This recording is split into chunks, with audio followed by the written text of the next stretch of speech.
Eu joguei vários jogos contra o Flamengo no Maracanã. A torcida do Flamengo tem uma música que eu acho maravilhosa. Aquela música, até hoje eu arrepio quando eu ouço. Oh, meu Mengão, eu gosto de você. Quero cantar ao mundo inteiro a alegria de ser rubro. Meu, quando eu ouvi essa música dentro do campo jogando com o Flamengo, arrepiava até o rabo. E, rapaziada, às vezes a gente toma decisões nas nossas vidas que a gente acaba se arrependendo, né? Às vezes o valor financeiro parece muito mais atrativo do que ele realmente é, com mudanças bruscas em relação ao nosso cotidiano, e é o que parece que aconteceu com ele, ó.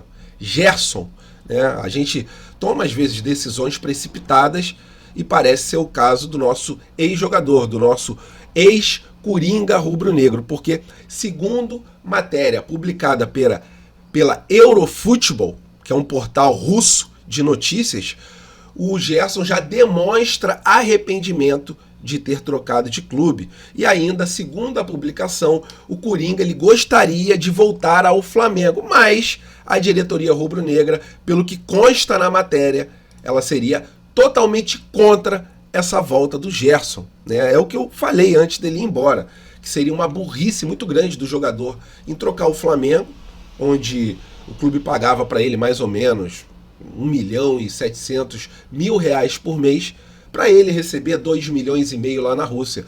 O que ele compra com 2,5 milhões, ele compra também com 1,7 milhão de reais por mês, cara. Não é uma diferença tão grande.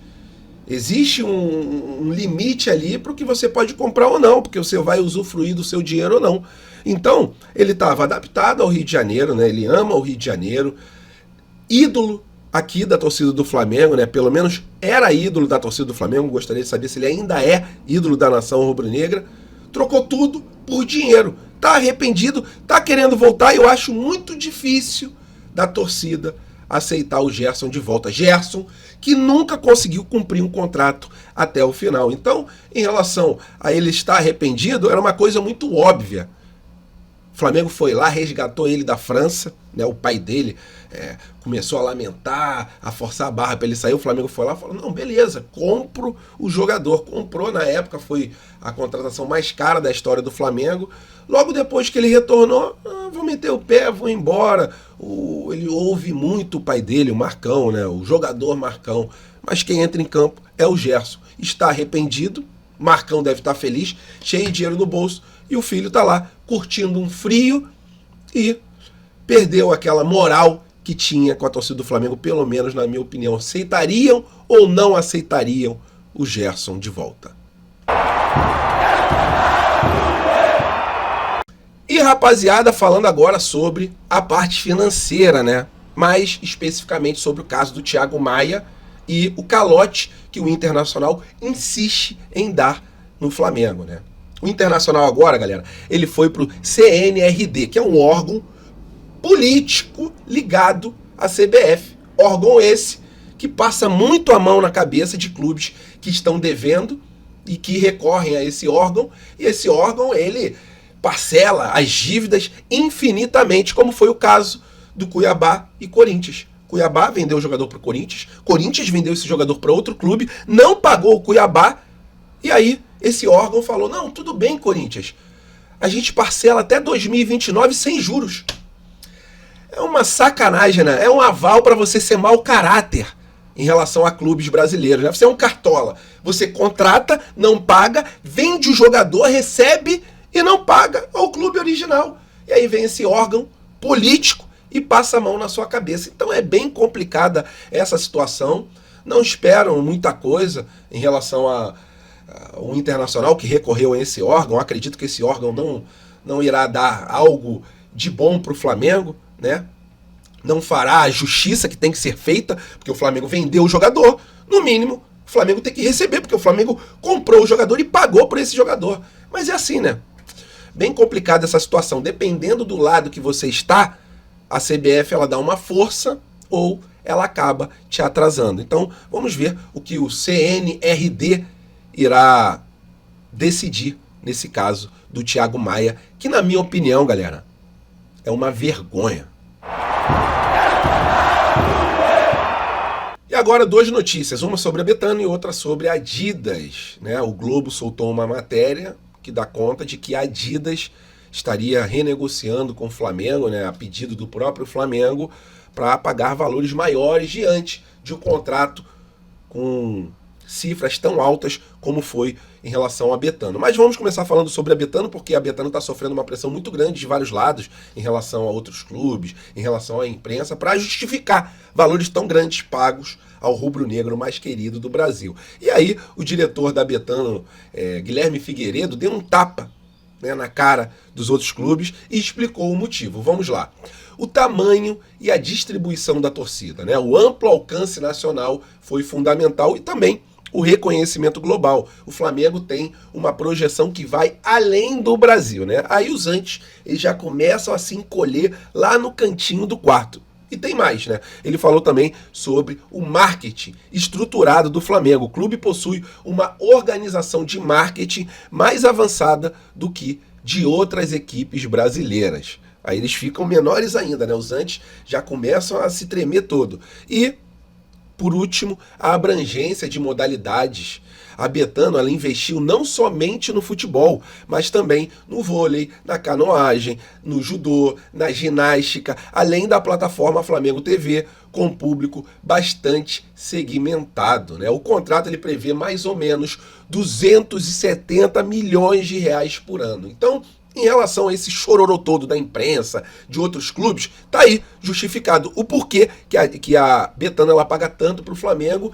E em relação à Adidas, o jornalista Lauro Jardim, ele deu uma notícia no Globo, onde dá conta de que o Flamengo, sim, está renegociando o contrato com a Adidas por causa dos valores da Betano. Então o Flamengo, segundo o Lauro Jardim, entende que merece um valor maior, por isso que colocou a Adidas contra a parede e está ali renegociando, estaria, na verdade, renegociando esse contrato. Mas segundo o próprio Flamengo, essa notícia é uma fake news. Vamos dar uma olhada na nota oficial dada pelo rubro-negro mais querido. O Clube de Regatas do Flamengo esclarece que a informação publicada na coluna do jornalista Lauro Jardim, do jornal Globo, sobre supostas negociações com a Adidas para a revisão de valores contratuais não correspondem à verdade. Lamentamos que, mais uma vez, o colunista tenha feito uma informação sem qualquer fundamento.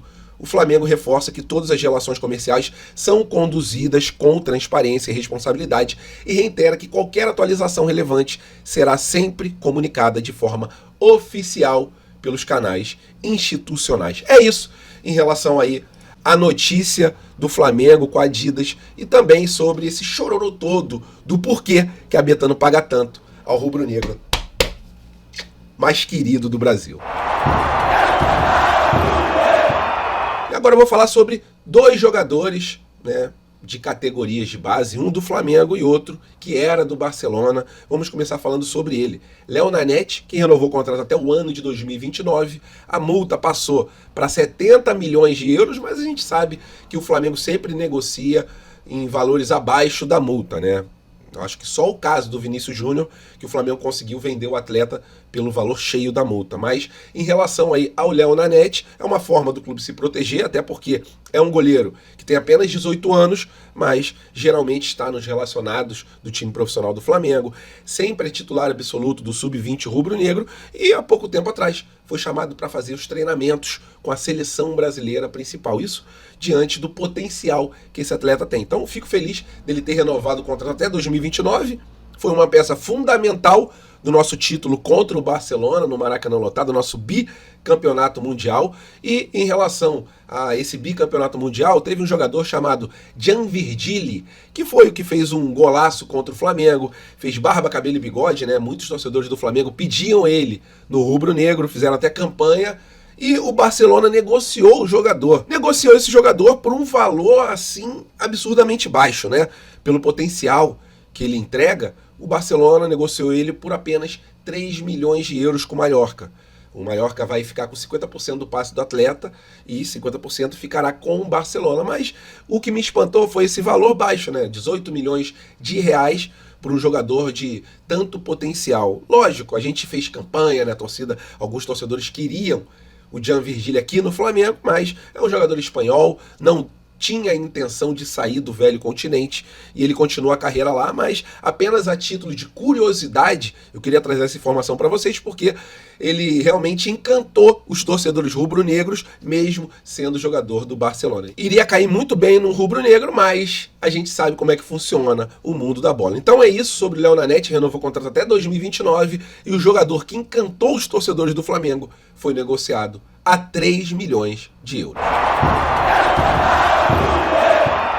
E rapaziada, o que deixa os antes arrancando os cabelos são certos tipos de notícias, como essas notícias que eu vou falar com vocês agora, né? 2 ex-jogadores de seleção, o Miller e também o Ramires, eles abriram o coração e falaram, né, sobre o desejo que eles tinham de ter jogado pelo Flamengo. Vamos começar pelo Miller, né? Pelo que o Miller disse, ele deu uma entrevista no Charla Podcast e falou que arrepiava até o rabo dele quando ele ouvia a nação rubro-negra. Desculpa a palavra chula, mas foi o que ele falou. Quando ele ouvia a nação rubro-negra cantar no Maracanã. Vamos abrir aspas para o que disse o Miller, que foi um ídolo aí da torcida do São Paulo. Abrindo aspas. Quando eu ouvia essa música dentro do campo, jogando contra o Flamengo, arrepiava até o rabo. Não tem jeito de você não jogar para uma massa dessas, para uma torcida dessas. Eu presenciei várias vezes jogando contra o Flamengo, cantando essas músicas no Maracanã. E eu tinha o desejo de ter jogado no Flamengo, mas não pude realizar esse sonho. E em relação ao Ramires, ele falou o seguinte, né, na entrevista para o Sport TV. Eu e minha família inteira somos flamenguistas. Sempre tive o sonho de vestir a camisa do Flamengo. E abrindo aspas agora para o Ramires. Eu e minha família inteira somos flamenguistas. Sempre tive um sonho de vestir o manto sagrado e achava que iria acontecer. Eu imaginava minha família indo me assistir no Maracanã, mas infelizmente não aconteceu. Galera, é praticamente um fato que 100% dos jogadores, eles têm o desejo de jogar pelo Flamengo. Jogadores que se aposentaram, não foram só esses, foram vários outros jogadores que disseram arrependidíssimos, né, e de ter um sonho de pelo menos ter vestido o manto sagrado, e que não aconteceu com vários jogadores, que eles ficam tristes. Mas, galera, é assim mesmo. Vai fazer o quê? Não dá para todo mundo vestir o manto sagrado, né? Dentro de campo são 11 titulares. Fora de campo tem os reservas. Para você jogar no Flamengo, ainda mais hoje em dia, é muito difícil. E esses jogadores, eles dizem que se arrependeram de não ter jogado no Flamengo, lembrando que o Flamengo era um outro Flamengo totalmente diferente. Então o desejo maior deles em vestir o manto sagrado era por causa de você, nação rubro-negra. Era por tudo que a torcida do Flamengo sempre fez nas arquibancadas. Então é isso, né? Os antes podem continuar chorando, podem ficar tristes, mas o sonho de todos os jogadores sempre foi um só: vestir o manto sagrado.